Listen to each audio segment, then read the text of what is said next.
Hello everybody, it's me, Nosy, and I'm back for another video. And today, as you can see by the title page, I'm going to be talking about my thoughts, spoiler-filled thoughts, letting you know now, spoiler alert, before I get too far, for Transformers Rise of the Beasts. Let's roll the titles and let's get into it.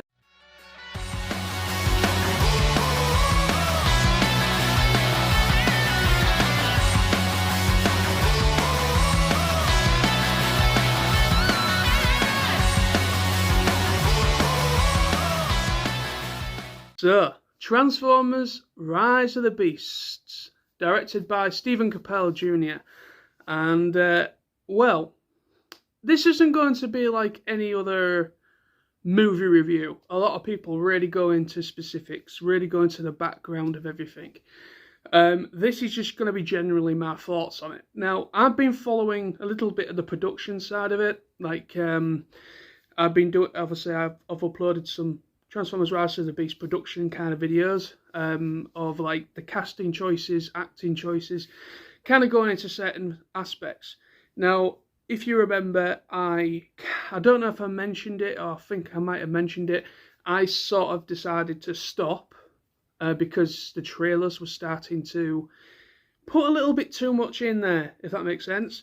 The trailers were starting to kind of really go into a bit of spoiler territory, and I wanted to go in there with some sort of aspect of surprise, which I'm glad I did that, because I came out the experience of seeing it for the first time. I've seen the film twice now. I've seen the film at cinema twice, and but the first time going to see it, I was quite amazed, because not looking into it as deep near the end, near the time of the film releasing, I'm glad I decided to make that decision. So, Transformers Rise of the Beasts, my general thoughts on it, well, spoiler filled. So, the reason why I say spoiler filled is I am going to kind of go into a little bit of the specifics of the story. So, if nobody's seen it yet, then now's your chance to click off. So, Transformers Rise of the Beasts. For me, I really quite enjoyed that film. I really quite enjoyed it. I mean, I would like to go and see it more than 2 times if I can, but to be quite honest with you, I've seen it twice. I know a few people, close friends of mine, have seen it 5, 4, 3, at least between 3 to 5, maybe 6 times. And yeah, even though I would love to commit like that, but money is a problem. I know, like the local cinema isn't exactly cheap. Well, it's not real cheap, but it's still not too bad. But I can't afford to just, chuck a load of money at one film specifically. And plus, there's other films coming out that I want to see as well. But for me, this film was pretty much, it surprised me. Let me just put it that way. It really did quite surprise me. Is because when this film first got announced, I was a little bit concerned about how they would handle the Beast Wars characters.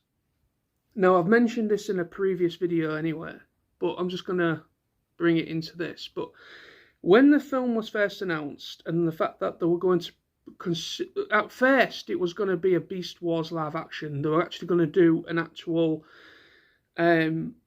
feature film that was just going to feature the Beast Wars characters, the Maximals and the Predacons. That's what the original concept was.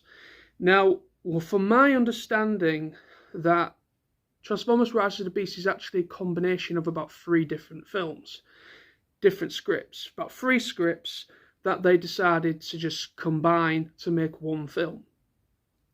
Now, it is sort of the sequel or continuation after the events of Bumblebee.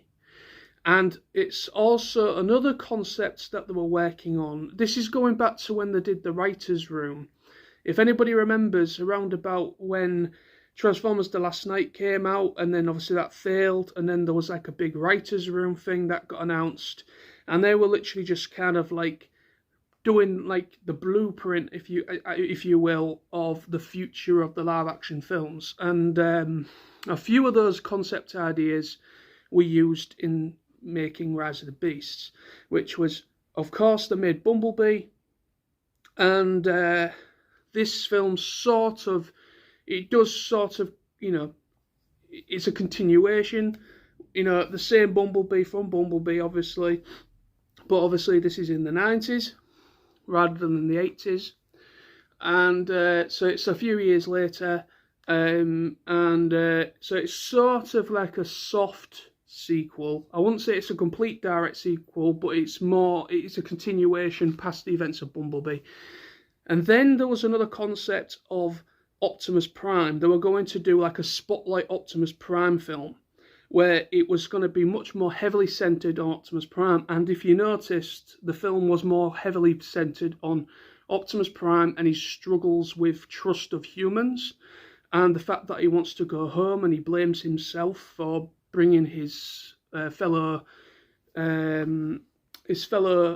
combatants, fellow Autobots, into this war on Earth, and he blames himself for all the Autobots and all the that have unfortunately passed, or hit the dust, as it were.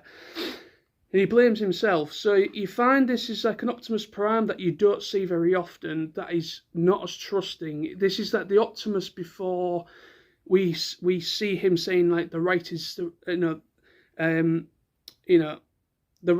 freedom is the right of all, for all sentient beings, and all that kind of jazz. This is like before he starts with those sentimental words and quotes that Optimus Prime is well known for. So this is kind of like seeing Optimus Prime where he doesn't like humans. He's ordered all of his Autobot allies, his Autobot guys and everything, to stay in hiding. Keep in disguise. Do not kind of bring, do not like mess things up for everybody. So it's an interesting way to look at Optimus Prime in that way. It's kind of like an Optimus Prime who does not like humans. Well, I wouldn't say doesn't like them, he just doesn't trust them. He's seen. So obviously he's essentially, could say it's PTSD. You could say that's Optimus is kind of suffering from PTSD in a way, because obviously the war on Cybertron and then bringing it to Earth, and then the whole thing that it looked encouraging when they found the key that activated the space bridge in order for them to go back home, which that you started to see Optimus kind of be more optimistic, and we need to find that key. This is our only chance to be able to get back home, and and we all know what happened there. So like I said, it's a combination of 3 films. So like I said, Bumblebee sequel to a point, and like a Spotlight Optimus Prime film, and then obviously Beast Wars, because obviously they was originally going to be making a actual just Beast Wars film, and now that could possibly still be a thing in the future. It depends of how well Rise of the Beast does and how well audiences appreciate the Beast Wars animal formers, because I know some fans are a little bit on the fence. I love Beast Wars, but there is a lot of fans out there that do not like Beast Wars. Either they have watched Beast Wars, but they just don't like it, or they just do not, or there's a few different opinions, different sides of the coin, as it were, when it comes to Beast Wars. And so I was very concerned at the beginning about the fact that they were going to be introducing Beast Wars characters, and I was like, I'm not too sure about this, because and then I started seeing concept art, and I started seeing kind of like all these different concept art for Cheeto and Primal, and I was like, this does not look Beast Wars enough. They don't look like animals, they actually look like actual robotic animals. They don't look like they don't look like they've got like organic parts to them. They just generally look like straight up transforming animals, robots. You know what I mean? Now, of course, they are transforming robots, but what I mean is that the Beast Wars characters are organic. They're the whole process with Maximals and Predacons is very different. They generally have they're a bit like Terminator, where they actually have organic skin. It's like real human skin over the Terminator skeleton underneath. They can still perceive pain, so they know that they've been shot or stabbed or whatever. So that is kind of a similar concept process to the Maximals and Predacons. They are essentially, they scan an organic form, a gorilla, cheetah, rat, whatever it is, and they generally just kind of become that, even though it's a robot underneath, but yet it's an organic outer shell, which in the show it protects them from raw energon, because obviously, if anybody's actually seen the show in Beast Wars, basically, if they're in robot mode for too long, the raw energon kind of screws with their circuits, so they've got to then go back into their animal modes or their alt modes in order to kind of repair themselves and stop themselves from basically going into stasis lock. So yeah, but obviously they've gone away with that idea, for this film, and the fact that the Beast Wars characters or the Maximals are actually on their own dedicated planet. Now, that is a very different concept. Whether it is coming from some source, I don't know. I don't read comic books that much, so if anybody can tell me. Now, I'm only familiar with the show. From what I can gather is that Beast Wars, the original animated series, it is on Earth, our Earth, but it's prehistoric Earth. It's millions of years before the Autobots and Decepticons come out of stasis, and then obviously would begin Generation 1, the series G1. So you actually see Optimus and you see Megatron, G1, Optimus and Megatron, and everyone all in stasis on the Ark. So they are still in stasis. And then obviously, so this is kind of, because they end up going through sort of like a time portal, time thing, time flux, whatever you want to call it. So they end up going kind of like coming into the past, even though basically the Maximals and the Predacons are sort of the predecessors, that they are kind of like, the next generation of the Cybertronian race. So they are the future. The Maximals and Predacons are the future of what was the Autobots and Decepticons. But then obviously when they arrive on Earth in the show, it is obviously the past. So they see their ancestors, which is the Autobots and Decepticons in stasis. So it's still part of the G1 continuity. So the fact that they decided to kind of make it a completely separate planet, a planet that looks like Earth but has like rings like Saturn rings, which kind of like was interesting. I thought it was an interesting concept. It kind of waits for the film to try and keep it grounded enough. The fact that they're on their own dedicated planet, even though they originally are meant to be on Cybertron, but yet, the way that they worked with this film is they were on their own planet, their own dedicated planet. So then, as the film begins, we are introduced to Unicron, which I am absolutely amazed with Unicron. He generally looks like the 87 movie Unicron. Like they just literally just took his design and just kind of made it live action. Absolutely amazing. So when the film starts, we are introduced to Unicron for the first time, and we've got like dialogue, narration by Ron Perlman, who's playing Optimus Primal.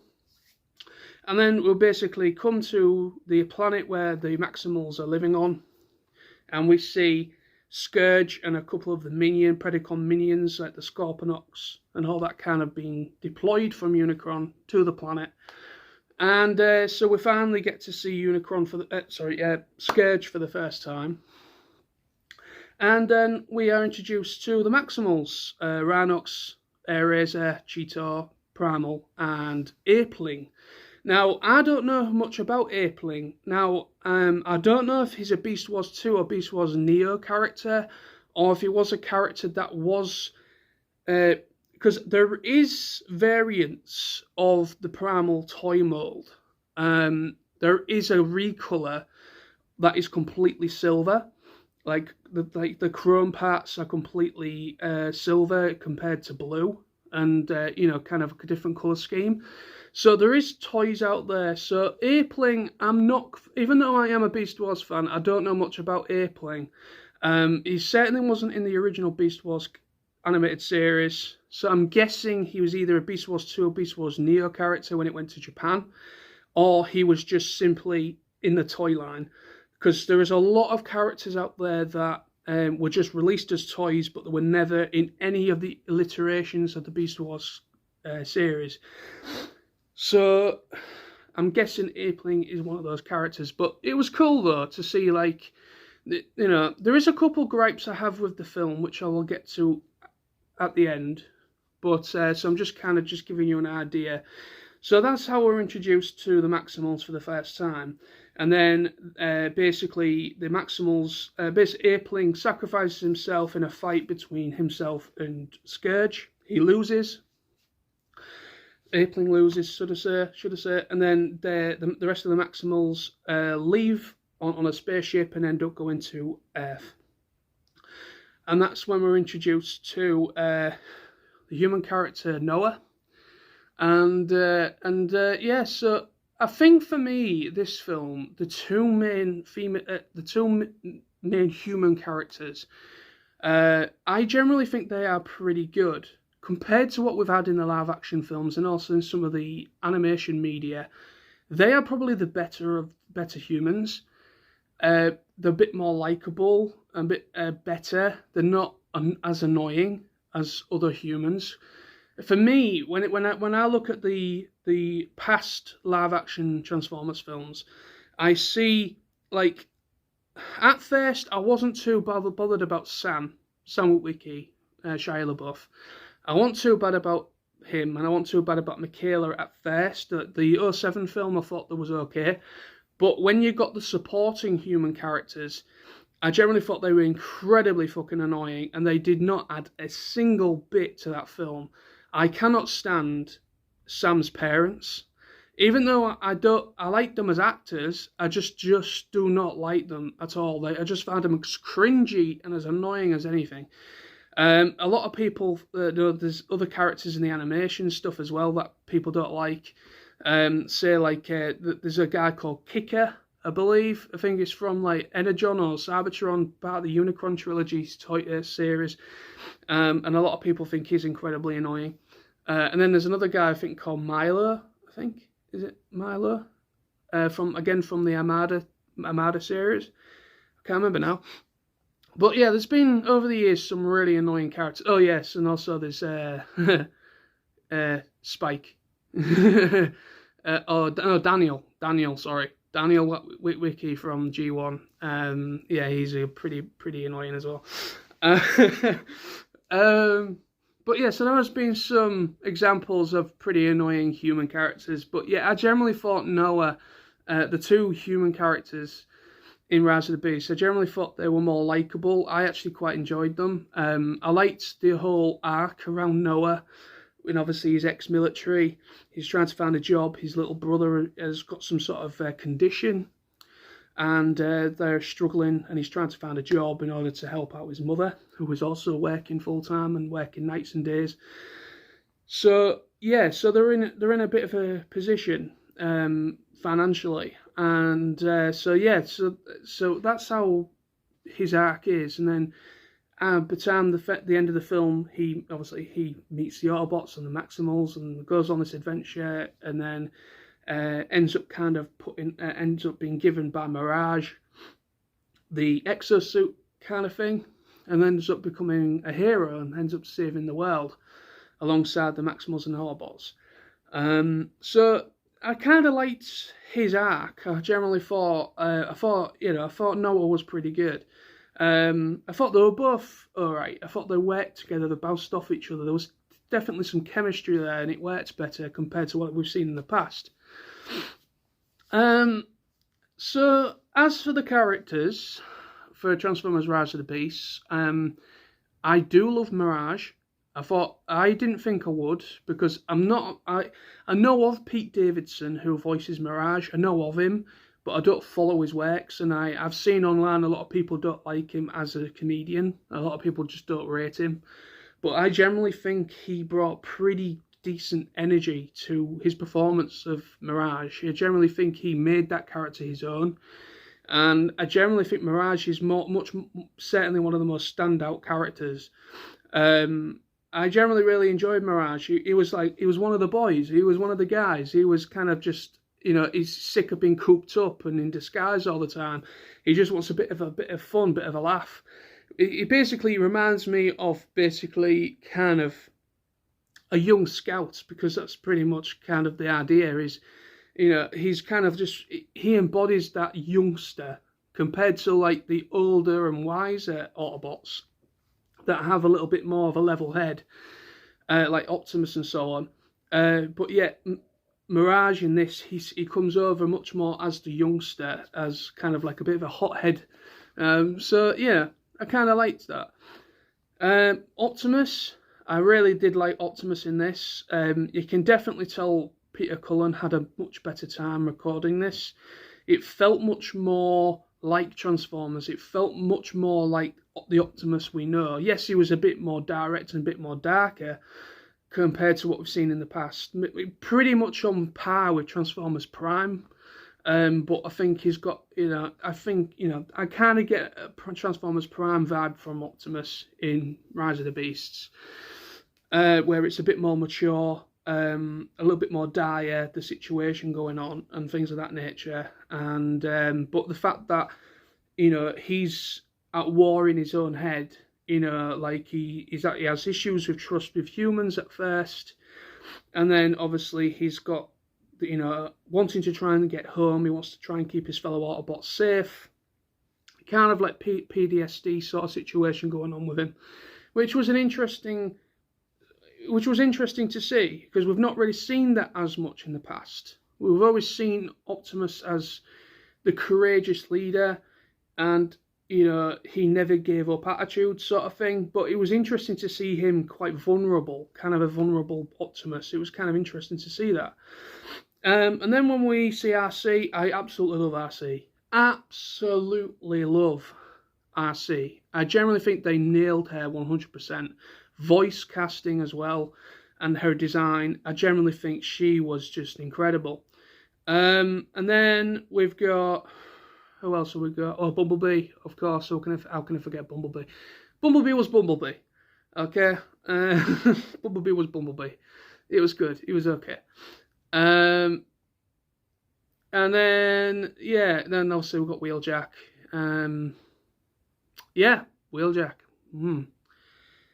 Even you can fucking call him Wheeljack, for crying out loud. That was definitely not Wheeljack. He's the worst character in the entire film. I just don't know what the hell they were going with that. Giving him a Mexican accent or Spanish accent or whatever. I don't have a problem with that per se. It's just they completely just went complete flip reversal on Wheeljack from Bumblebee. Now, Rise of the Beast is supposed to be pretty much a continuation after, from when the Autobots arrive on Earth at the end of Bumblebee, and it's so basically all those characters that come to Earth are pretty much that survived the battle on Cybertron, and basically Wheeljack should have looked exactly the goddamn same, pretty much. Yes, obviously he's a camper van, which I don't have a problem with his alt mode. I love the Volkswagen camper vans, especially the old ones from like the 50s, 60s. I absolutely love them. So I've no problem with his alt mode. It's just his face, his head sculpt, and his personality. He comes over goofy. He doesn't come over like a scientist. Yes, he kind of like comments about butterflies, like he's been observing butterflies, but that's kind of like a scientific curiosity, I guess. But he just didn't embody. It just wasn't Wheeljack. I wouldn't have minded if they just have called him something else. Not Wheeljack, just call him something else. Then I would have accepted the character more. But the fact that they said that's Wheeljack, and what the hell? All the other characters, even the Maximals, every other character were perfect. Wheeljack was terrible. absolutely piss poor terrible. But that is one of the cons I don't like about the film. So coming on to the Maximal characters now, I really quite enjoyed Primal. I thought Primal was really good. I thought Ron Perlman actually did a bang-up job playing Primal. I love... you don't really hear much talking from Cheetor and Rhinox. They do have a little bit of dialogue, but not that much at all. So they are incredibly quite... They don't speak pretty much for a long periods of the film, only at certain points, which was unfortunate because, you know, I don't understand that, whether they just did it for time, expensive because, you know, paying actors more for you know, saying more and things. I don't know, if trying to kind of like save money, I don't know, but for some reason Cheetor and Rhinox only mention the talk when you first meet the Maximals when they're on their planet. You do hear Cheetor and Rhinox both kind of say something, and then there's another point where they all meet, the Autobots and the Maximals meet for the first time. There's a point where they both speak there, and then obviously at the end of the film with the big battle scene, the ending battle, they can have a couple points there where they speak as well, but they're very split out throughout the film with their dialogue. So the pretty much is just pretty much Airazor and Primal that take up most of the dialogue from the Maximals, which is unfortunate. And also there's another con as well, Airazor. Now, I liked her character. I did like her character. I liked how she looked. What I don't understand is about Airazor is she never transforms. Now, whether that's foreshadowing of the fact that she's not going to survive, could have been. You know, what's the point in putting more money into it for her to transform, for her just to be able to just pretty much get killed probably about halfway into the film? So, yeah, Airazor I think was a bit of a wasted opportunity. I think they could have done more with her. I would have liked to have seen at least one scene where she transforms, but none of the Maximals transform until the end of the film anyway, which some people might have a problem with that. I wanted to see them transform at least more than once, but at the same time, I liked what they did with that for the first time when the Maximals first transform. It added more to the end battle scene, and it made it a bit more epic. So I can forgive that to a point. But yeah, Airazor, even though she never really made it to the end battle, she died just before they went off to fight for, you know, the battle for the space bridge, or what you want to call it. So it was unfortunate. She was a cool character. I did like her. I thought Michelle Yeoh voiced her very well. Cheetor just felt like Cheetor. A little bit, you know, not as hot-headed as it was in the cartoon, in the animated series. Cheetor was pretty much, he was very similar to Mirage.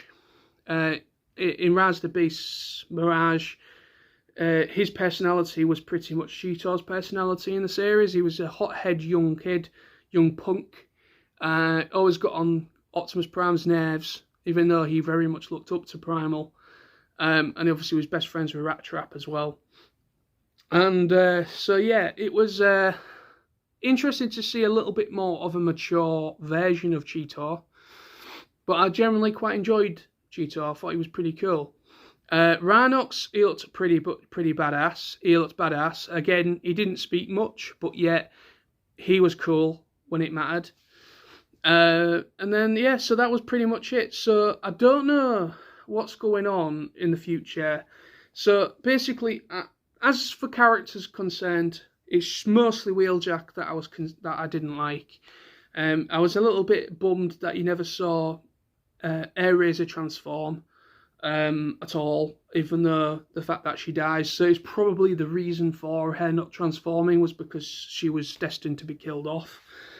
What's the point in chucking money at a character like that just to kill her off? So that's probably the reason. But yeah, there's a couple of little things that I have a problem with the film. Mostly with Wheeljack. I just don't see him as Wheeljack. If they'd have called him something else, named him something different, then I wouldn't have had a problem per se. If they'd say, I don't know, called him, I don't know, Axel or something stupid, just call him Axel or something, it's just something else other than Wheeljack, then I would have accepted the character as he was. But the fact that he's Wheeljack, he did not look like Wheeljack. He just did not look anything like the Wheeljack from the sequences in the Bumblebee film. And the fact that this is meant to kind of be a continuation from Bumblebee, that design doesn't make any sense. That's the only down thing I have about the film. So as for story, the story for me for Rise of the Beast was relatively simple, straightforward, but at the same time it was pretty decent. You had quite they originally was going to have I believe he was named as a Decepticon, but they actually he was actually changed to become what Scourge and Battletrap and Nightbird were, a Terracon basically, which was a character called Transit. Now that character got cut from the film, and it has actually been uploaded onto YouTube at the moment. That scene, Optimus fighting Transit. It was a shame. That would have been pretty cool if they actually had that in the film. That would have added a little bit more to that. But I don't know. Transit looks like a pretty cool character, and I generally think that fight scene between Transit and Optimus was pretty cool. But like I said, they probably cut it for time, no doubt. But yeah, so also the Terracons, I forgot to mention about the Terracon. So Scourge, fantastic. He was a proper villain. He really was. He was on par with dare I say it, Age of Extinction Lockdown. I really like Lockdown in Age of Extinction, even though that film's a pile of shit in my opinion. But yeah, is it Age of Extinction? Yes, it is. Yeah, basically the film that we have, Lockdown. I generally think Lockdown was very good. He was voiced well. He was a proper villain threat. He wasn't Decepticon or Autobot. He was a neutral party, so it didn't matter who got in his way. He would take anyone out. So I really liked Lockdown. So I put Scourge and Lockdown pretty much at the same point of villains from the live action films. I generally think they were all both really, really good. Battletrap, I really liked what Battletrap. He was a very good, big, beefy guy, very menacing. Nightbird was interesting. She had some pretty cool little one-liners. But yeah, I think she was a pretty cool character as well. So the three Terracon characters were very, very good, and I think they were voiced well. And the action scenes where they're involved with the Autobots and Maximals is just fantastic. Yeah, so that is pretty much my thoughts in a nutshell. It's just the story I thought was pretty good. The fact that we had Unicron in there. Unicron looked pretty cool, even though we only ever really saw him from the outside as the planet. And then we kind of saw from the inside, sort of like in his head, we see his eyes talking to Scourge, and that we sort of saw him more in like projections, like in Scourge's head, which is kind of very much taking the idea of how Unicron communicated with Megatron and then Galvatron. So they kind of took that concept of how Unicron communicated with his apostles, which is, in this case, Scourge, Battletrap, and Nightbird. So I like that they kept that concept in the film. The fact that Unicron, that's how he communicated still in Rise of the Beasts. He pretty much kind of took over their mind, fully influenced them through his dark energy, as they call it. So yeah, I really quite enjoyed Rise of the Beasts. It's probably my favourite. Some people say it's probably on par with Bumblebee, even though some people prefer Bumblebee more to Rise of the Beasts. For me, I prefer Rise of the Beasts over Bumblebee, mostly because, it's a bit biased, but Beast Wars. The fact that there was Beast Wars characters in there, and I was actually much more pleased. I was a lot more happy with how they were portrayed. They were much more faithful. They were quite faithfully well, perceived, and I was happy with that. And how they looked as well next to the Autobots was pretty cool. They were pretty dynamic. They were fantastic in fights. They were really, really good. And then obviously, here's the spoiler. At the end credit scene,